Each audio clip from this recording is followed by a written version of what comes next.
आज जिज्ञासा समाधान का कार्यक्रम प्रारंभ हुआ, कल विराम था, लेकिन बहुत दुखित मन से मैं आज सोच रहा था कि प्रश्न को पूछना है, नहीं पूछूंगा तो आर्त और रौद्र ध्यान बराबर चलता रहेगा और ये आर्त रौद्र परिणाम मेरी गति बिगाड़ देगा। गुरुवर तो चले गए और जिन्होंने जो भी किया उनके प्रति मेरा आर्त रौद्र परिणाम हो रहा है, मैं उनको जानता तक नहीं। लेकिन जो बातें मेरे संज्ञान में आ रही हैं, चाहे व्हाट्सएप के माध्यम से आ रही हो, चाहे यूट्यूब के माध्यम से आ रही हो, इतनी गलत आ रही हैं जिसको संभाल पाना समाज के लिए मुश्किल है। अभी विद्वान आए थे, संस्कार और संस्कृति के बारे में आपने बहुत अच्छी बात बताई है। संस्कार तो गुरुवर का इतना अच्छा था, गुरुवर आपके तो जिज्ञासा समाधान करते हैं और गुरुवर के पास बैठकर जिज्ञासा समाधान अपने आप हो जाता था। कोई भी बात पूछने जाओ और उनको देखते से ही लगता था मेरी समाधान हो गए। ऐसे बहुत से उदाहरण मेरे जीवन में हैं। मैं बचपन से उनके साथ जुड़ा रहा, उनकी वात्सल था, मुझे ले जाते थे। कर्म सिद्धांत के हिसाब से मैं आपसे ये प्रश्न कर रहा हूं गुरुवर, कि सांत सागर महाराज की परंपरा तो हम लोगों ने देखी नहीं, सुनी है, पढ़ी है किताबों में, जिनवाणी में पढ़ी हुई है। लेकिन आचार्य श्री को जब देखते थे तो जो हम शास्त्र में पढ़ते थे, मूलाचार में ही पढ़ा हमने, भगवती आराधना में पढ़ा, मरणकंडिका में पढ़ता थे कि आचार्य श्री की ऐसी ऐसी विधि होती है, वो हमें साक्षात दिखाई पड़ती थी। तो लगता था जो लिखा है वो सत्य ही है बिल्कुल पूरी तरीके से, तो पढ़ने की आवश्यकता नहीं होती थी हम लोगों को यहाँ पर। अब क्या है गुरुजी कि आजकल जो चल रहा है कि संलेखना को इतना गुप्त क्यों रखा गया, ये प्रश्न आपसे मैं नहीं पूछना चाहता था लेकिन पूछना पड़ रहा है, क्योंकि आपको भी तो नहीं पता, यहाँ आप यहाँ बहुत दूर बैठे हैं, वहां 900 किलोमीटर दूर बैठे हुए हैं। हम लोग को डेली एक फोटो भेजी जाती थी, आचार्य श्री आते थे, आशीर्वाद देते हुए चले जाते थे। हम लोग सोचते थे आचार्य स्वस्थ हो गए, बढ़िया स्वस्थ हैं, तब तो संलेखना वाली बात ही नहीं थी। और लोग बता रहे हैं कि महीने भर से संलेखना चल रही थी, अंतिम 3 दिन में भी ये नहीं बताया गया। मेरे पास फोन डोगर गांव से आता था कि भाई आज आहार बहुत अच्छा हुआ है और मंच से अनाउंसमेंट हुआ है, मालूम पड़ा उपवास ले लिया। इतना भ्रमित प्रचार क्यों किया गया? ये संस्कृति बिगाड़ दी गई है और जिन व्यक्तियों ने बिगाड़ी उनके लिए भी तो हमारे ही नहीं है, जितने हमारे भाई बंधु इसको सुन रहे हैं, देख रहे हैं, सबके आर्त और परिणाम है। ऐसा इस जीव ने क्यों किया? जो भी जीव उसमें लगे थे उनकी क्या भावना रही होगी, हमको इस समझ में नहीं आया। गुरुवर चलता ही रहेगा महाराज। मुझे भी जो स्थितियां सबकी वहां थी, क्या परिस्थिति रही, क्या स्थितियां रहीं, उन स्थितियों के संबंध में उतनी बातें नहीं आई दुनिया के संबंध में। बहुत सारे लोग मेरे से प्रश्न कर रहे हैं कि पूज्यवर शांति सागर की संलेखना, ज्ञान सागर की संलेखना जिस ढंग से उजागर हुई, यह संलेखना जब थी 20 दिन पहले थी या 3 दिन पहले थी, तो जनता के सामने क्यों नहीं लाई गई कि संलेखना चालू हो चुकी? अब इस प्रश्न का जवाब मेरे पास भी नहीं है, क्योंकि मुझे भी उनकी समाधि के बाद जो कुछ पता चला वो कल और आज में मैंने बोल दिया।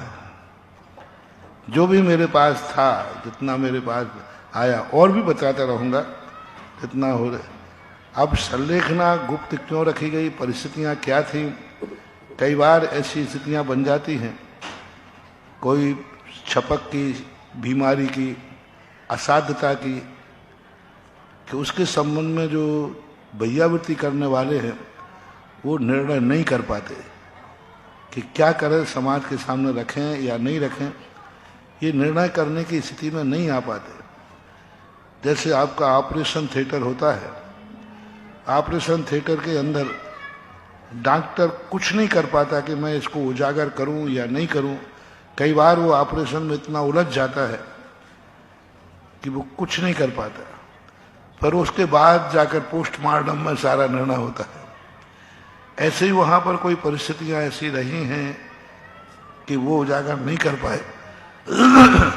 शायद ये प्रश्न जो वहां भैयावृत्ति में इतने सालों से रहे हैं, सालों से, हाँ 2 साल से हम सोच रहे हैं कि हमने कहा था ना 3 महाराज वहां रहे, उन महाराजों से जाकर के पूछे तो वो उस परिस्थिति से अवगत करा सकते हैं। मैं तो उसी उतनी ही बात पर, और मेरा तो पूज्य गुरुदेव का अनंत अनंत उपकार के कारण से हमें तो उनमें सब गुण ही गुण नजर आते हैं। अच्छाई अच्छाई नजर आती है, अच्छा ही अच्छा नजर आता है, अच्छा ही अच्छा नजर आ रहा है। अब इन प्रश्नों के जवाब मैं कैसे दूं, क्या करूं, क्या परिस्थिति बनी, क्या नहीं बनी, उस समय की तात्कालिक स्थिति। क्योंकि छपक जो समाधि लेता है उस समय छपक की किसी भी हालत, कितनी भी हालत बिगड़ सकती है, कितनी भी हालत बन सकती है। अब उसको कितने रूप में प्रकट कर सकते हैं, निर्णय नहीं ले पाते, दिमाग काम नहीं करता उस समय भैयावृत्ति करने वालों का कि क्या करें, हम उजागर करें या नहीं करें, निर्णय करें या नहीं करें। तो बहुत बड़ी चीज रही होगी कोई बात। और उस समय की स्थितियां, परिस्थितियां ये तो निश्चित है कि आचार्य श्री असाध्य बीमारी से बड़ी बहुत बड़ा उपसर मानो। हमारे यहाँ ये रोगकृत उपसर, रोग परिचय कहलाता है। अप्रतिकार, अब इसका कोई प्रतिकार नहीं था। ऐसी असाध्य बीमारी तो उनको थी, इसमें कोई संदेह नहीं, डॉक्टर और वैद्य लोग सभी लोग। लेकिन जैसे ही भैयावृत्ति करने वाले होते हैं वो तो प्रयास यही करते हैं कि असाध्य भी साध्य हो जाए, यानी ठीक हो जाए, ठीक हो जाए, अच्छा हो जाए, और ज्यादा आचार्य से जी सके।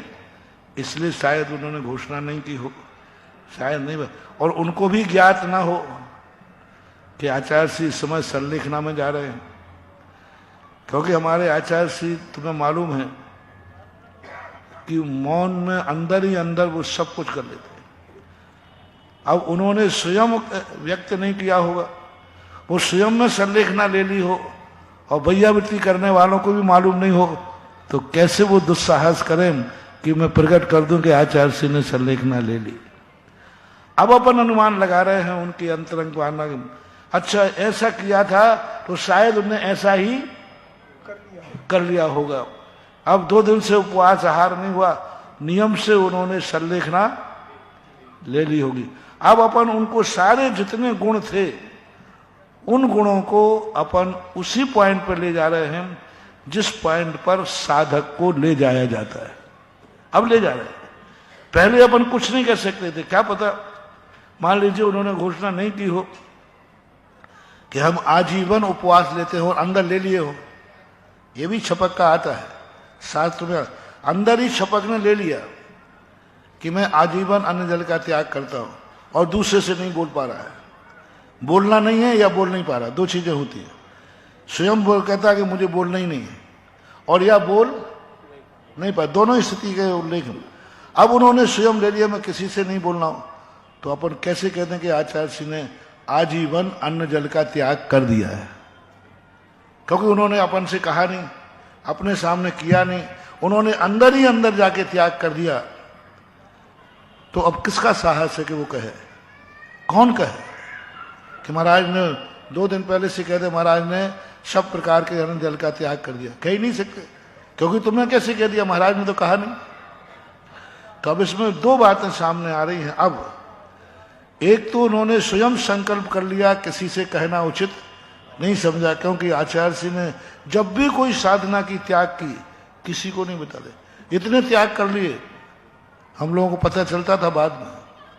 दूध का त्याग कर दिया, महीनों के बाद हम लोगों को पता चलता था कि इन्हें त्याग कर दिया। सब्जियों का त्याग कर दिया, लेना बंद कर दिया। तो हम लोगों ने सोचा लेना बंद कर दिया, वो कोई 2, 4, 8 दिन के लिए जैसे प्रायश्चित होते ना। आज तक कोई भी त्याग आचार्य श्री ने घोषित नहीं किया, कोई भी त्याग। संकेल ये भी नहीं बताया। हम लोग पूछते थे महाराज क्या आपने त्याग कर दिया है? जवाब नहीं देते थे। कोई भी त्याग, इतने बड़े बड़े त्याग आचार्य श्री के थे, उन्होंने कभी व्यक्त नहीं किए। पूछने पर भी वो मौन रह जाते थे, कुछ नहीं बोलते थे। तो शायद उन्होंने अपने नेचर के अनुसार इतने सारे त्याग अपने स्वयं ले लिए, किसी को बताए नहीं। हम लोग भी ये नहीं कह सकते दावे के साथ कि आचार्य श्री ने त्याग किया है ये जीवन भर का त्याग है, नहीं कह पाए। मान लो उन्होंने दूध बंद किया, कोई हमसे पूछता हम लोगों से आचार्य श्री दूध नहीं लेते, क्या जीवन भर का त्याग कर दिया? अब मैं कैसे कहूं, क्योंकि उन्होंने कभी हम लोगों से कहा ही नहीं, अब कैसे कहूं। और मान लो अपन ने कह दिया और उनने लेना शुरू कर दिया तो, और ये अपन ने कह दिया वो लेना चाहते हो तो लेने के भैया घोषणा तो होगी, ये भी आफत है। मान लीजिए उन्होंने सोचा कि मैं साल भर दूध नहीं लूंगा और अपन ने घोषणा कर दी आचार्य ने आजीवन दूध का त्याग कर दिया, तो कितने बड़ा अनर्थ हो जाएगा कि अब आचार्य ने तो नहीं किया था, वो कहीं करना पड़ेगा। चौकों में कई बार हो जाता है, जो जो जो परिचित चौके में आते हैं ना लोग, तो 2-4 दिन कोई चीज हम लोग नहीं लेते हैं, अब वो लेना भी है, नहीं नहीं ये मत तो महाराज का त्याग है। अब यदि किसी व्यक्ति ने ये कह दिया कि महाराज का त्याग है, अब हम लेना भी चाहें तो नहीं ले सकते क्योंकि त्याग की घोषणा हो गई। और मुझे लेना था, जो जो जो स्थायी रूप से चलते ना, जो वो ज्यादा कलाकार करे तो नहीं, ये चीज हटाओ, क्योंकि उन्होंने देख लिया कि महाराज 8 दिन से तो ले ही नहीं रहे। अब उन्हें ये पता नहीं कि 8 दिन का त्याग था, 9वें में लेना था। लेकिन तुमने तो सामान्य क्या देख लिया, क्योंकि तुम प्रतिदिन देख रहे थे 8 दिन से कि महाराज ये चीज 8 दिन से प्रतिदिन हटा देते, तो 9वें दिन में तुमने क्या कर लिया, पहले ही हटा दिया। महाराज हमें मालूम है किसी ने दिया, तो तुम क्या कहोगे, अरे भाई तुम जबरदस्ती का, मुझे मालूम है मैं महाराज के बाद 8 दिन से आ रहा हूं, ये हटा दो पहले, इसे क्या को रख रहे हो, और 9वें दिन हमें लेना था। अब हम ले नहीं सकते क्योंकि सब में घोषणा क्या हो गई, त्याग है। तो कई बार तुम्हारी मजबूरी हमें मुश्किल कर देगी, हो जाता है कई बार, हमारे सामने हमारे साथ खुद हुआ ऐसा। पूज्य आचार्य महाराज के 9 उपवास हो गए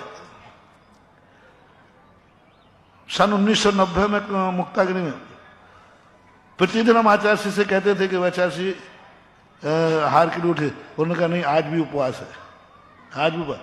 तो 9वां दिन 9 उपवास होने से 10वां दिन था, तो हम लोगों ने समझा आप तो उठेंगे ही नहीं, पक्का है, क्योंकि 10वां तो उपवास सभी करते हैं।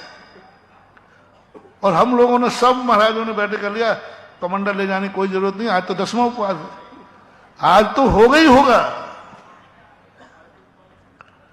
वो तो गलीमत रही कि हम लोगों ने घोषणा नहीं की।